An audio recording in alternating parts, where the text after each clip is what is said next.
Assalamualaikum warahmatullahi wabarakatuh. Hai, balik lagi di channel YouTube aku, Lain Channel. Nah, udah lama banget ya aku nggak bikin konten. Nah, jadi sekitar 2 minggu yang lalu aku tuh habis melakukan operasi laparoskopi atau LO untuk yang kedua kalinya. Nah, buat teman-teman yang mengikuti Instagram aku pasti udah tahu deh, atau pernah lihat story aku tuh pernah spill kalau ternyata aku mengidap hidrosalping ataupun sumbatan di tuba fallopi. Nah, gimana sih kok bisa terjadi tuba fallopinya tersumbat? Terus gimana kok bisa LO lagi? Nah, aku bakal cerita di next video. Nah, di khusus video ini aku mau sharing mengenai jenis-jenis kista yang ada pada ovarium perempuan. Nah, di mana jenis kista-kista ini yang tumbuh di ovarium ya, di indung telur, dapat mengakibatkan ketidaksuburan pada wanita.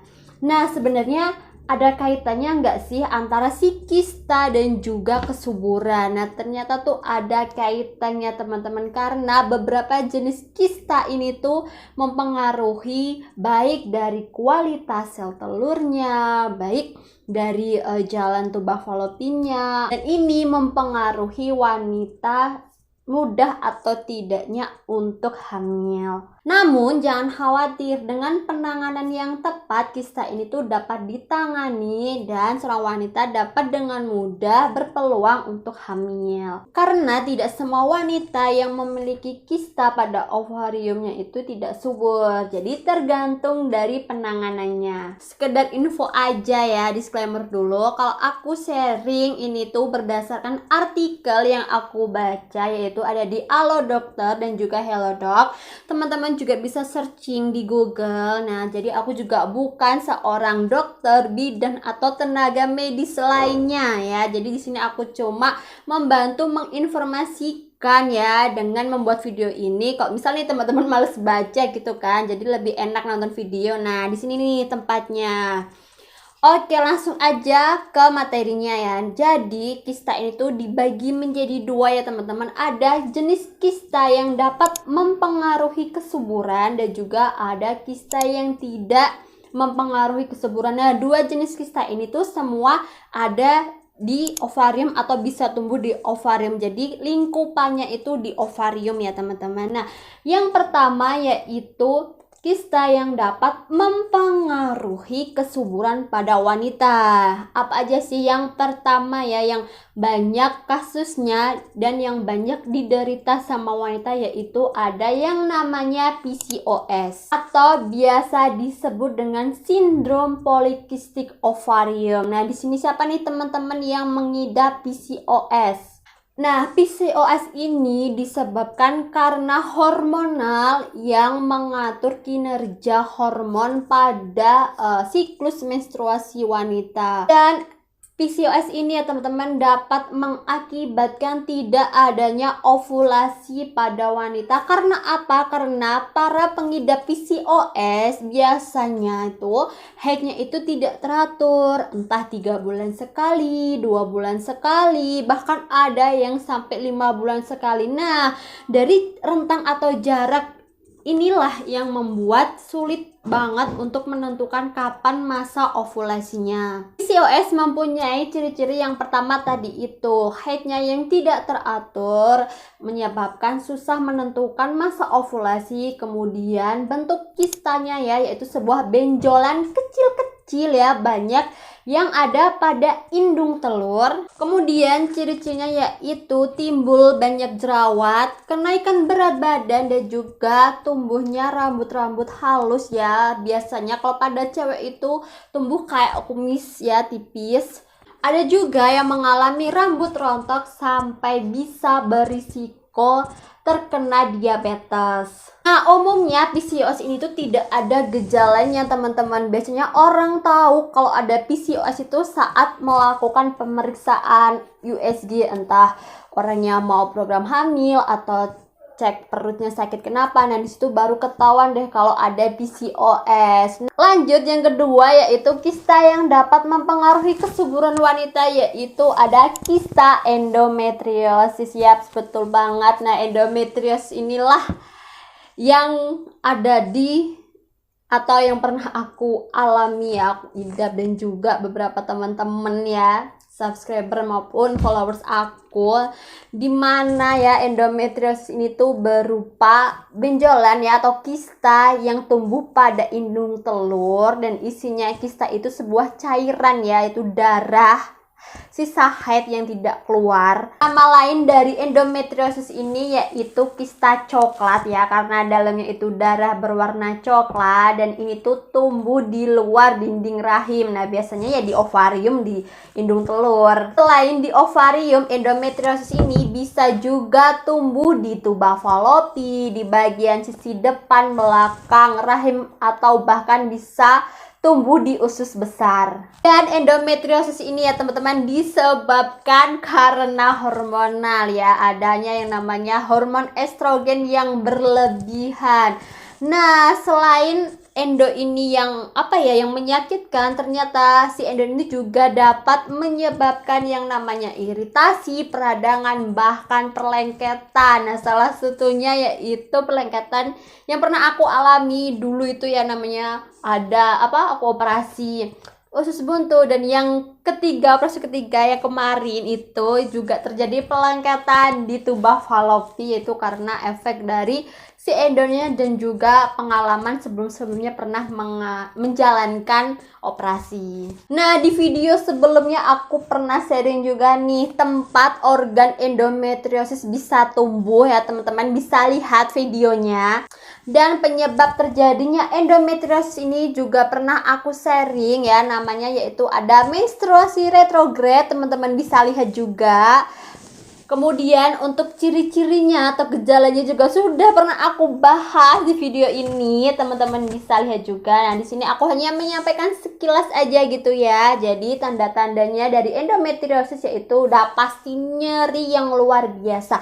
Apalagi nyerinya ini waktu haid, Masya Allah sakit banget. Dan saat tidak haid pun juga sakit. Dan nyerinya itu di area perut bawah ya, tergantung nih posisi kistanya ada di kanan atau di kiri. Nah intinya tuh di perut bawah, kemudian sampai ke punggung, ke pinggang belakang, bahkan sampai menjalar ke paha. Dan ciri-ciri yang lain yaitu susah buang air besar ataupun buang air kecil. Nah kalau aku sendiri itu lancar aja BAB sama buang air kecilnya, cuma itu tuh keseringan jadi kayak besar gitu loh teman-teman, dikit-dikit pipis. Dan ciri-ciri yang lain yaitu adanya perdarahan yang hebat, yaitu pendarahan di luar siklus haid. Dan tanda-tanda yang lain yaitu rasa sakit saat melakukan hubungan.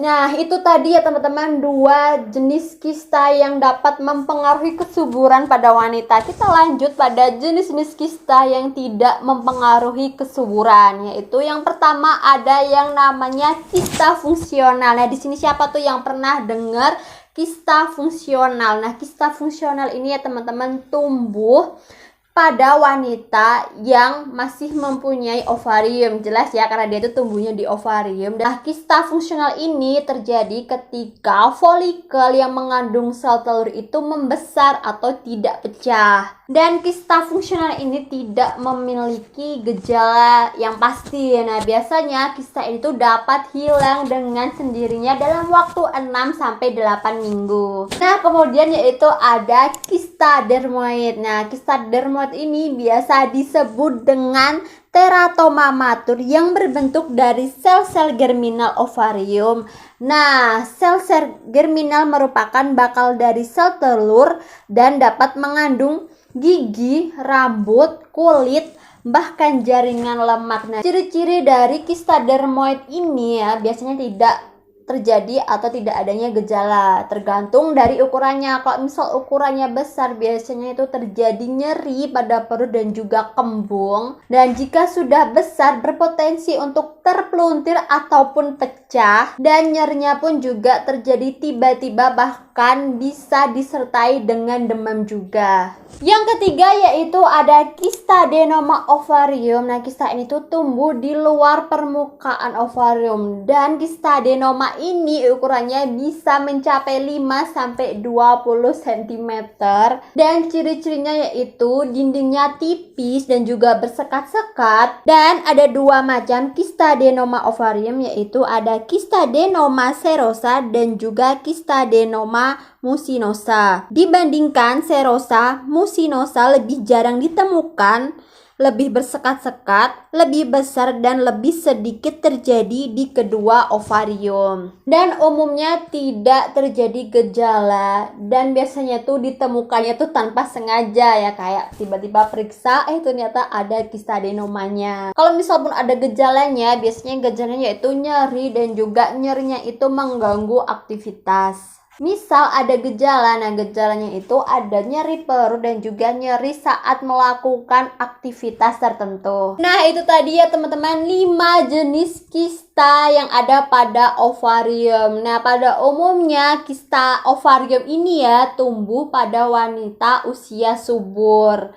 Dan kebanyakan juga kistanya itu bersifat jinak. Dan beberapa kista ya, apalagi yang PCOS dan endometriosis itu butuh penanganan yang lebih lanjut agar tidak memperburuk dari kesuburan seorang wanita. Juga kista ini pun kalau sudah berukuran besar ya pasti juga membahayakan. Jadi jangan dianggap sepele, walaupun ini bukan jenis kista yang tidak mengganggu kesuburan. Tentu juga dari kelima kista ini kebanyakan karena hormonal. Jadi ya walaupun sudah diobati, sudah dioperasi, kalau yang namanya hormonal pasti bisa tumbuh lagi. Nah, itu tadi ya teman-teman beberapa jenis kista ya yang ada pada wanita, terutama di bagian ovariumnya. Jadi itu kalau ditanya kena kista ovarium. Nah, kista ovarium tuh banyak nih jenisnya. Bisa PCOS, endometriosis, dermoid, dan lain sebagainya. Nah, kira-kira tuh yang mana? Nah, jadi dari ciri-cirinya pun kita bisa ketahui ya jenis kistanya. Nah, gimana nih teman-teman? Adakah yang di sini mengalami jenis kista-kista yang tadi aku sebut? Coba dong share pengalamannya, kira-kira ciri-cirinya seperti apa, atau dampaknya seperti apa, pengobatannya seperti apa gitu ya. Kemudian gimana tuh dengan kista Bertolin, miom, polip, dan yang lainnya. Nah, ini aku bakal sharing juga ya di next video. Jadi ini tuh juga jenis beberapa kista dan tumor yang ada pada wanita. Nah, namun jenis kista atau tumor ini tuh tidak di ovarium. Dia tuh tumbuhnya di tempat lain, bisa di rahim, di vagina. Nah, nanti aku bakal share deh. Nah, itu tadi sharing dari aku. Nah, jika teman-teman ada pertanyaan atau mau sharing, bisa langsung komentar di bawah atau DM di Instagram aku @wulandani. Insya Allah aku bakal bales DM teman-teman. Nah, jangan lupa ya untuk like video ini, kemudian subscribe channel YouTube aku, dan jangan lupa nyalain tombol loncengnya, dan jangan lupa ya untuk di-share ke semua sosial media teman-teman. Terima kasih. Wassalamualaikum warahmatullahi wabarakatuh.